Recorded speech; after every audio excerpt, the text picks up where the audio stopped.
C'était Loïc Reviews pour I Am Daisy Magazine.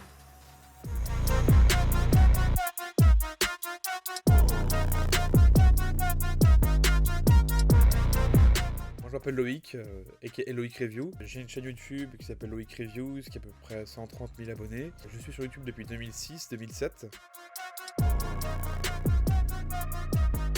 Avant je faisais des vidéos en fait où je recréais des musiques connues, où je faisais un peu de beatbox, ou trucs comme ça, des petits tutos beatmaking. Et en 2015 j'ai décidé de commencer les premières écoutes d'albums. Ça vient en fait d'un concept d'un youtubeur américain que je suivais à l'époque qui s'appelle Big Quint. En fait j'ai remarqué que j'avais beaucoup de réactions similaires aux siennes. Je voyais en fait qu'on avait à peu près la même passion de la musique quoi. Et je trouvais ça bizarre en fait qu'en France il n'y avait pas ce genre de format là de vidéos sur YouTube quoi. Il y avait beaucoup de chroniques, beaucoup de critiques d'albums, de décryptage d'albums etc. Il n'y avait pas de première écoute. Il y a un des projets préférés de Kendrick Lamar qui était sorti en 2015 en mai, To Pimp a Butterfly. Et je me suis dit bah tu sais quoi, vas-y, bah j'aime la caméra et je me lance quoi. J'avais pris beaucoup de plaisir à faire cette vidéo là, je postais la vidéo, il y avait genre 2000 vues au bout d'une semaine, et 2 semaines après en fait c'était l'album de Booba, DUC, et pareil du coup bah même principe, du coup je me suis dit bah tu sais quoi, je vais faire une vidéo dessus, et j'ai fait la vidéo et c'est là que ça a explosé quoi, parce que j'avais genre en 24 heures j'avais genre une dizaine de milliers de vues quoi, donc c'était assez bluffant quoi de voir ça. Et c'est après du coup j'ai commencé en fait à m'imposer un petit peu un rythme de 1 à 2 vidéos par semaine,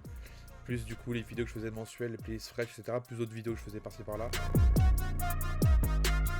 Une amie à moi en fait qui s'appelle Clarisse qui m'a en fait longtemps dit que j'avais une personnalité assez intéressante et que je devrais justement en fait partager un peu mes passions sur YouTube, que ce soit en fait les séries que je regarde, ou les films que j'aime beaucoup, ou de la musique en fait. Et elle m'a toujours dit en fait que tu devrais te lancer sur YouTube pour un petit peu du coup partager ta passion et un petit peu montrer aux gens en fait, enfin peut-être apprendre aux gens des choses que eux ne savent peut-être pas. Et c'est vrai qu'en fait ça a toujours été un truc qui était resté au fin fond de mon esprit sans vraiment en fait savoir quoi faire quoi avec. Et c'est vraiment là en fait venu du jour au lendemain quoi, je me suis lancé à faire ça quoi. Bon après, alors ça va être vachement polarisant que je vais dire, c'est Booba, pour la simple et bonne raison en fait que c'est pas une question de piraterie, c'est pas une question de clan etc, c'est une question de depuis 92, Booba il a actif depuis 96, j'ai des grands frères, et un de mes grands frères m'a fait connaître le rap français avec Lunatic, et j'écoute du Booba depuis Lunatic. Pour moi un rappeur qui a toujours en fait dans mes oreilles depuis 96, et qui me fait toujours autant kiffer, c'est quand même un gage de qualité quoi. Pour moi c'est que le mec il réussit à faire ce qu'il sait faire quoi. La définition de préféré c'est que si je sais pas quoi mettre en voiture comme musique, l'artiste que je vais écouter, je sais très bien que ça va me faire kiffer, je savais plus par exemple, peu importe les sons que je vais écouter, c'est les sons que je vais kiffer, tu vois, je vais m'ambiancer, tu vois. Après il y a d'autres sons d'autres artistes, forcément d'autres artistes que j'aime beaucoup aussi, genre SCH j'aime beaucoup, Laylo j'aime beaucoup, mais ça va être plus compliqué en fait, parce que je vais être plus pointilleux sur la discographie, ok je vais plutôt écouter ça plutôt que si, tu vois, des trucs comme ça, tu vois.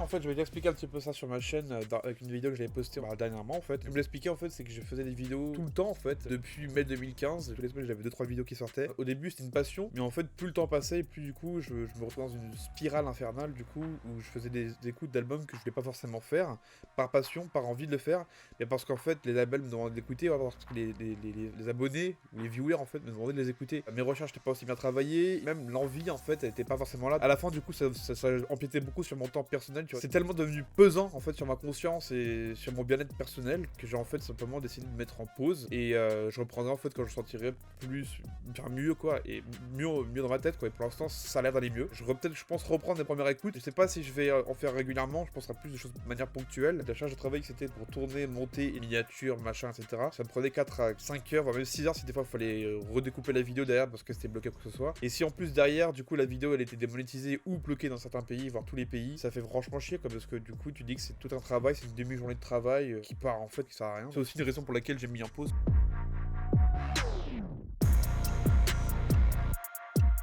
Paradoxal en fait c'est quoi, c'est que dans le milieu de l'art, les couleurs en fait entre artistes, on se perçoit au-delà de qui on est en fait. C'est vraiment l'art qu'on juge quoi. De toutes les soirées que j'ai pu faire, les écoutes en studio que j'ai pu faire, j'ai jamais rencontré d'autres artistes, enfin d'autres personnes en fait du milieu, qui soient indiens, sri-lankais, tu vois, c'est ça qui est dommage, je trouve ça assez bizarre, tu vois.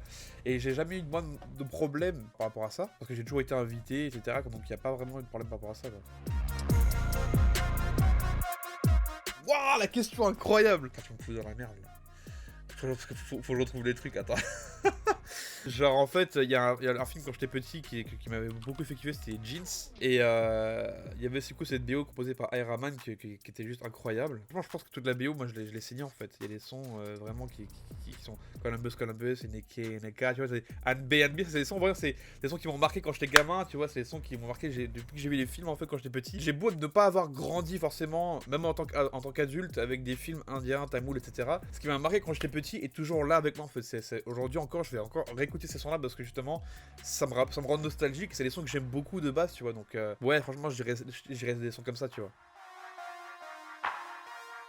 Biryani agneau, c'est mon plat préféré. Ma mère elle fait le dal avec un riz coco, c'est une tuerie. Ma mère elle prépare souvent aussi des crevettes, tu vois, des crevettes, des Black Tiger, mais elle sait les crevettes, elle fait une marinade, etc. Une marinade de ouf qu'elle fait frire. Et ça, je peux en manger des kilos et des kilos. Quand je suis au restaurant et que je vois une carte, le biryani c'est la base de la base. Je fais très bien ça ou un dossé. Le dossé, ça aussi c'est la base de la base. Tu peux pas te tromper avec un dossé.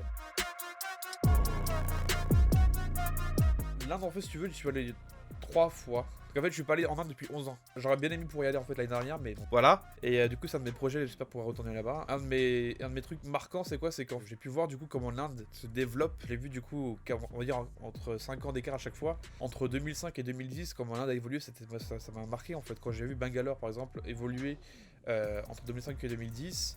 Quand j'ai vu Pondichéry évoluer entre 2005 et 2010, c'est un truc de fou. Les centres commerciaux qui ont ouvert, les marques qui ont ouvert, les boutiques qui ont ouvert, les routes qui sont construites, les maisons qui sont construites. Le rythme auquel le pays avance, c'est dingue. C'est vrai que tout n'est pas rose, mais ça montre en fait qu'encore une fois, c'est pas juste un pays en voie de développement, c'est que c'est un pays qui se développe tout court.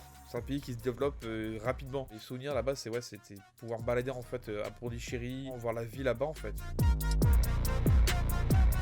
Je te cache pas, j'aimerais bien, hein. Mais encore une fois, je ne parle pas la langue. J'ai essayé de faire ça en anglais, tu vois. Même si elle a bien performé, le fait de pas être natif, ça y joue beaucoup du coup sur le contenu et sur du coup l'audience que tu vises et en fait qui se ramène sur ta vidéo. Ce serait une bonne idée, tu vois, de faire ce genre de vidéo, même des collaborations avec des artistes, des vidéastes, créateurs de contenu indiens par exemple. C'est juste que faut trouver le bon angle.